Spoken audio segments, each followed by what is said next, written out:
In 2003, a parasitic fungal outbreak ravages the entire world. As years pass, more and more people die, as the infected transform into terrifying monsters who pass the illness through biting. 20 years after the initial outbreak, the world is in a post-apocalyptic state and controlled by a totalitarian regime. Joel starts traveling with Ellie, who is immune to the infection. Eventually Ellie is kidnapped by the Fireflies, a revolutionary militia group that is trying to find a cure. Afraid that Ellie may die during the operation to make the vaccine, Joel fights the Fireflies and rescues an unconscious Ellie from the hospital. When she wakes up and asks what happened, he lies and says that the doctors tried to make the cure using other immune people but failed. Meanwhile, the Fireflies bury all the people they lost during Joel's attack and Abby swears revenge for the death of her father. 5 years later, Joel and Ellie are living in a community of survivors in Wyoming. Today Ellie is practicing hand-to-hand combat with the guys and is proud to win her fight. However, she gets angry when she learns that Joel asked them to pull their punches when they practice with her. A construction group working on building a new house discovers an old pipe that is filled with roots. Dina brings the news to Joel because he's the foreman and finds him fixing some breakers. She asks him to teach him, and while they chat, she realizes that he's been going to therapy. Joel asks her to keep the secret. Out on patrol, Ellie and Joel's brother Tommy kill some infected with a sniper rifle and notice that the number of infected in the area has increased. After finishing for the day, Tommy wants to put Ellie on gate watch, but she guesses Joel told him to, so she convinces him to keep her in patrol. Later a new group of refugees arrives. Maria worries about the lack of room and Joel suggests they should look after their own, which means leaving the refugees out in the wild. Maria reminds him that he was once a refugee too. Afterward Joel goes to therapy with Gail to complain about the rocky state of his relationship with Ellie.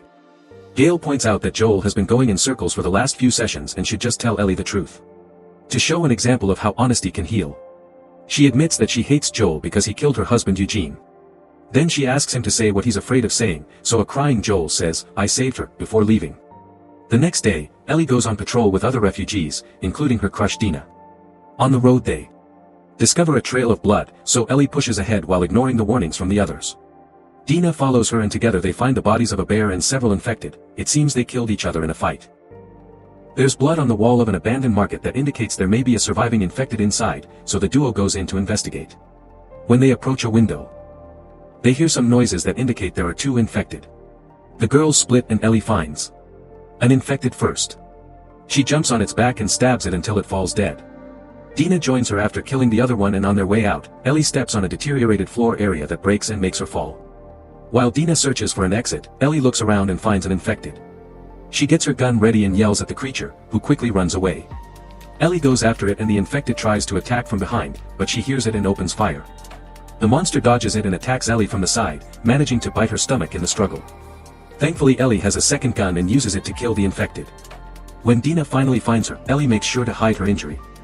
Later the girls report to the town council, explaining that the infected seem to be getting smarter. This makes everyone worry about the possibility of hordes forming. Then Ellie goes home and uses a knife to disguise the bite as a cut before stitching it. That night the town has a New Year's party. A drunk Dina asks Ellie to dance with her and starts flirting both verbally and physically, which ends with them kissing. They're interrupted by Seth, who reminds them this is a family event. The girls get ready to leave but Seth calls them a slur, so Joel shoves him to the floor while telling him to get out. After the guy leaves, Ellie snaps at Joel, saying she doesn't need his help. This causes Joel to leave in shame. Meanwhile the roots in the broken gas line are growing, revealing to have the fungus. On the mountain, Abby's group sees the town from afar. When they stop at a lodge for the night, Abby has a nightmare in which she sees herself before finding her father's dead body. Once she wakes up, she watches the town with her friends. It seems the place it's not just a small camp, it's a well-fortified city with patrols that will make it hard to sneak in. In the morning, Ellie wakes up to find the town on high alert. It turns out that last night, the patrol found a pile of dead infected that were concealing a live horde underneath the snow. Tommy leads a meeting in the restaurant, reminding everyone of their emergency plan. If the alarm is rung, all non-combatants are to barricade in basements and cellars while the rest will take to the rooftops with guns. After the meeting, Seth apologizes for his behavior and offers some packed food for the patrol shift, but Ellie doesn't take it. She and Dina's ex, Jesse, leave for their patrol and notice there's a snowstorm oncoming. Soon all the different teams report losing visibility and Tommy uses the radios to tell them to come back. Jesse and Ellie are too far to return safely, so after storing their horses in a stable, they hide in a store. They find some Mary Jane plants there and a firefly pendant. So Jesse explains that they used to belong to his former patrol partner Yugni, who quit the Fireflies because he got tired of killing people. Joel had to kill the guy after he was infected. In the mountains, Abby sees Joel and Dina on patrol and tries to follow them. However, when she tries to go down, she slips and rolls down a hill. This area is full of infected buried in the snow, who immediately wake up when they hear her. A chase ensues and Abby reaches the wall surrounding a copper mine. She climbs the ladder while kicking all the infected that try to grab her legs and successfully jumps to the other side. However, when she runs to hide behind a building, a bunch of infected try to reach her through a fence that soon collapses on top of her. Abby crawls as fast as possible and leaves the narrow space, but unfortunately the fence breaks and an infected jumps on her. Before it can bite her, Joel shoots the creature in the head and helps Abby hide with him inside the building. Dina is waiting with the horses and explains they can't return to town because of the storm. The infected are pounding on the door, so Abby tells them about the lodge in the mountains. They agree to go with her and leave on the horses right before the infected break the door down. In town, Tommy tries to contact Joel and Dina because they're the only ones that haven't answered yet, but there's still no response. Jesse and Ellie hear the call on the radio and immediately go back outside to search for them. Meanwhile, the construction group breaks the pipes and finally finds the fungus, which attracts all the infected in the area. The horde chasing after Joel's team suddenly turns around and heads to the town instead. A guard sees them and raises the alarm, sending all civilians to hide in basements. Fighters rush to the wall with their weapons and throw oil barrels at the incoming horde. Then they light them up to start a big fire that kills lots of infected. The ones remaining are shot down one by one. Suddenly the infected move out of the way to let a larger creature known as a bloater pound on the wall, finally breaking it. People on the roofs open fire while Tommy and a few others block the street with flamethrowers. He shoots at the bloater to keep it away from buildings, and once it's close enough, he burns it to death right before he runs out of fuel. Maria runs through the chaos to reach the kennel and releases the hounds, who kill both the infected and bitten humans before they turn. At the lodge, Abby introduces her friends to Dina and Joel. As soon as they hear his name, they take Dina hostage to make Joel surrender. While the others put Dina to sleep with a sedative, Abby tells him that the fireflies don't exist anymore and demands the truth. He admits he was the one who attacked the clinic and Abby shoots him in the leg. Then she makes her friend tourniquet his wound while telling Joel that he killed her father, who was a doctor in the clinic. Joel asks her to shut up and do it already, so Abby starts beating him up with a golf club. Outside, Ellie sees the horses near the lodge and goes in to investigate. She follows the noises and finds Abby beating up Joel. Before she can react, Abby's friends tackle her and capture her. As Ellie yells Joel's name, he tries to move, however Abby stabs him in the neck to kill him. A crying Ellie has a breakdown and swears to kill them all in revenge. The group ignores her and leaves the lodge. Then Ellie crawls to Joel's body and hugs him. In town, the locals finish killing the last infected and deal with the fires. Soon Dina and Jesse bring Ellie while making the horses drag Joel's body. Sometime later Ellie wakes up in the hospital, but she suffers a trauma-induced flashback to Joel's death, so a nurse sedates her. 3 months later, the town is still rebuilding. A doctor checks on Ellie and announces her body is finally healthy enough to leave the hospital, but first she needs a psych test. Gail chats with Ellie and tries to discuss her relationship with Joel, however Ellie isn't in the mood and doesn't give her much information. A frustrated Gail ends up letting her leave anyway. When Ellie gets home, she finds all the tributes the locals left for Joel. After looking around the house, she takes Joel's revolver and jacket, but smelling his scent on the fabric causes her to have a breakdown. When Ellie hears Dina arrive, she cleans her face and pretends she's fine. Dina tells her she knows the names of the people who killed Joel and that their clothes had patches depicting a wolf's head with the letters WLF, which stand for Washington Liberation Front. This is a group of rebels that fight against the army and are located in Seattle. Then Ellie takes this information to Tommy and asks him to send a team on a revenge mission, so Tommy promises he'll take it to the council. Meanwhile in the woods, a group from a religious sect known as the Seraphites makes their way along a trail. The leader communicates with the scout using whistling, that way they know the road ahead is clear.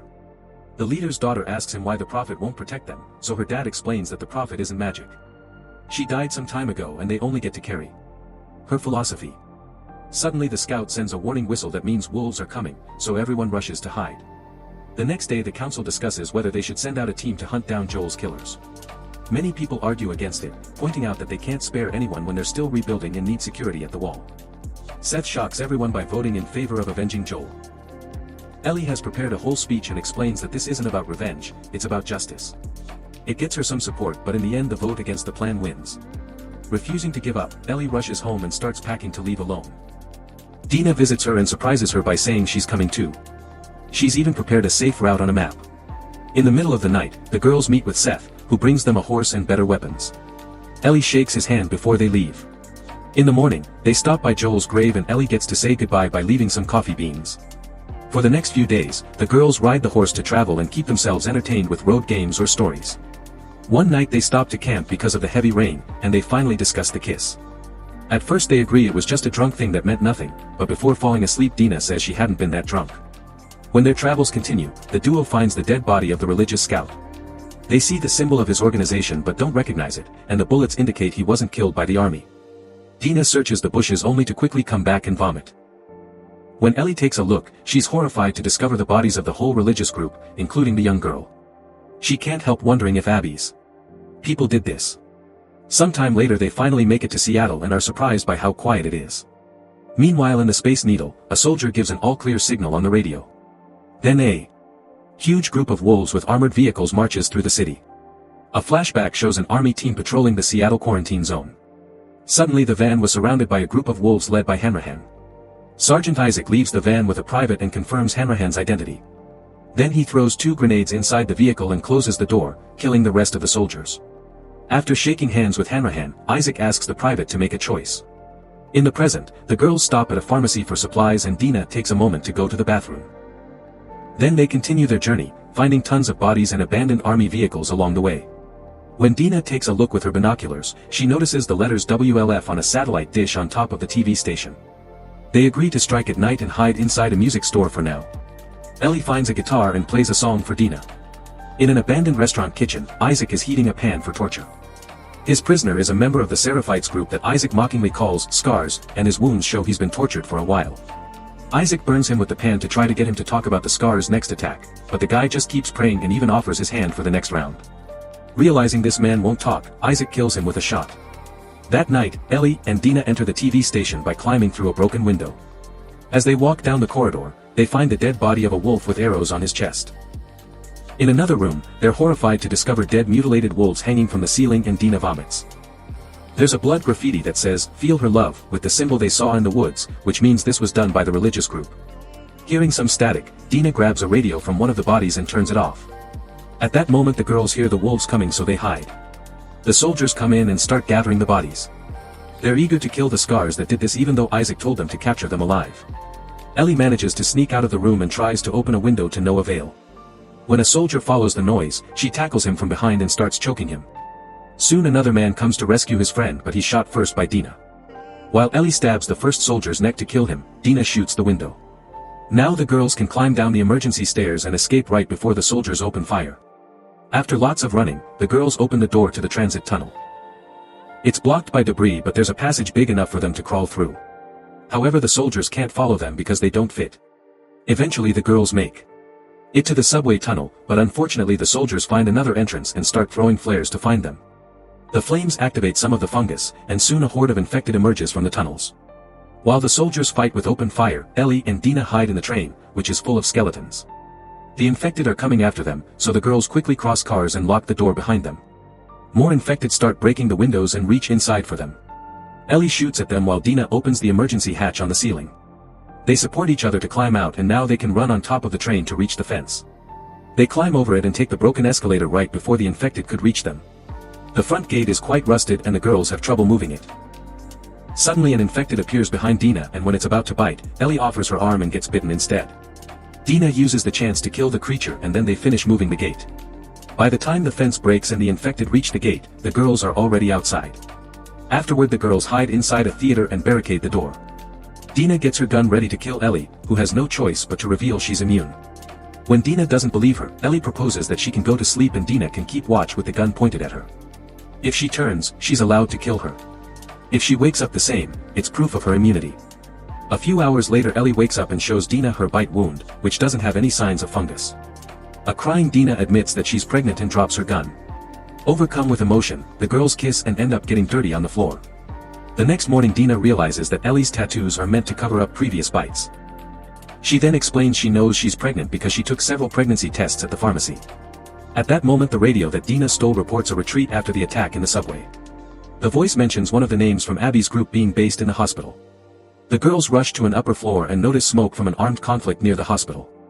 Ellie says they should stay out of the fight because of Dina's condition, however Dina wants to keep going.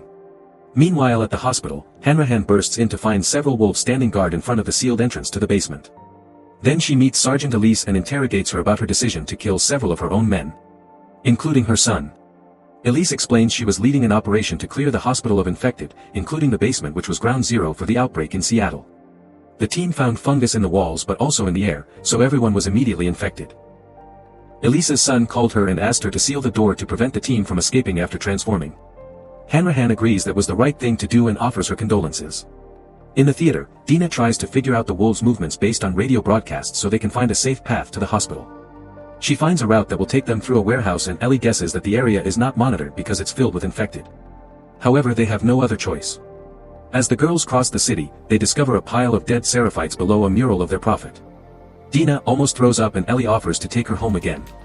This makes Dina snap and share the story of the first person she killed. It was a raider who killed her family. Dina is eager for revenge too, so they agree to continue together. That night, the duo carefully sneaks around to avoid the wolves' searchlights and successfully enters the warehouse. In a large open room, they find a dismembered body and an infected hiding nearby.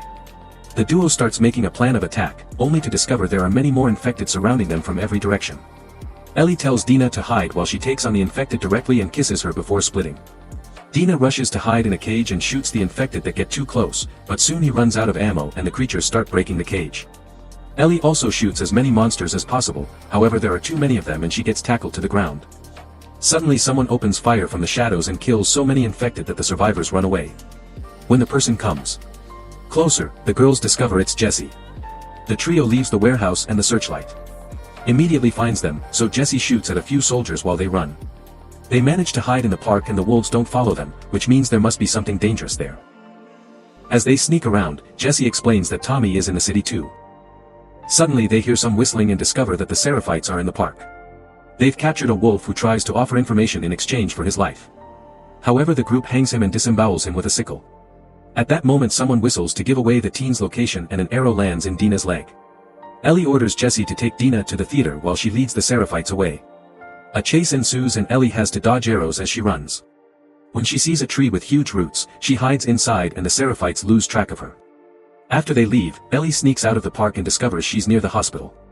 There are many guards around and even a dog that starts barking when it hears her. However, Ellie moves fast and enters the hospital through a hole in the wall. Inside, Ellie finds one of Abby's allies named Nora, who refuses to tell her where Abby is.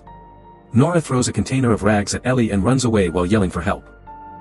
As Ellie chases after her, soldiers appear with open fire. Nora finds herself at a dead end and tries to escape by climbing into the shaft, but the elevator falls and drops her in the basement. Ellie keeps shooting from above, so Nora has no choice but to enter the basement, and Ellie immediately follows her. There are fungi all over the walls and spores in the air. Soldiers are caught in the plants, including Elise's son. Nora is coughing on the floor, and when she notices that Ellie is fine, she realizes she's the immune girl from the clinic. Since Nora still refuses to tell her where Abby is, Ellie starts beating her up with a pipe. A flashback shows Joel and Tommy as young boys in 1983. They recently got in trouble and were afraid of their father, who would surely hit them for it. Joel decided to confront his father and asked him why he hit them, so the man explained that their grandfather was worse to him. The dad swore he was trying to do better and expected his kids to do a little better than him someday too. In 2024, Tommy brought a loopy Ellie to her room, explaining to Joel that she was on painkillers after burning her arm during kitchen duty. Ellie admitted she wanted to be able to wear short sleeves again, referring to the bite scar that her burn now covered. The next morning it was her 15th birthday, so Joel surprised her with a cake and a guitar that had carved details he made himself. After eating, he played a song for her and promised to teach her. In 2025, Joel took Ellie on a field trip for her 16th birthday. They found a T-Rex statue that Ellie excitedly climbed before Joel took her to the museum to admire the space exhibit. They entered the real Apollo 15 command module and Ellie happily played with the switches. Then Joel gifted her a cassette tape with a recording of the countdown and launch of Apollo 11. Ellie vividly imagined herself launching into space. In 2026, Joel arrived home for Ellie's 17th birthday with another cake. When he entered Ellie's room, he found her and another girl putting their shirts back on. As the girl left, Joel noticed she had an ink gun and discovered that Ellie was getting tattoos, not to mention the Mary Jane smell. He snapped and scolded her for doing dumb teenage things, so they ended up arguing. That night Joel found Ellie moving her mattress to the garage because she wanted to have her own space. They argued again, but this time Joel admitted she was older and needed some privacy. He agreed to let her move to the garage, but he convinced her to wait because he'd fix it up first. In 2028, Joel took Ellie on her first patrol for her 19th birthday. Joel tried to connect with Ellie by showing her the ropes of patrol and suggesting they spend more time together, but her responses were terse. She'd been planning to ask Joel for the truth about the clinic, but they were interrupted by a call requesting help for Eugene. The duo rushed to the cliffside and left the horses behind to climb down. They could hear the infected screeching and gunshots in the distance. Suddenly a horse ran by, dragging a scout's body behind it. As the duo continued to explore, they found a dead infected on the ground. Eventually they found Eugene, who was bitten and wanted to say goodbye to his wife before he was put down. Ellie made him count to 10 and extend his hand to confirm there was no shaking, which meant they still had enough time before the transformation. Joel asked her to get the horses, but after Ellie left, he took Eugene to a private spot and shot him. During the trip back, Ellie refused to talk to Joel. In town, Joel presented the body to Gail and invented some sweet last words from Eugene before telling her he self-deleted. A crying Ellie revealed the truth and Gail slapped Joel before sending him off.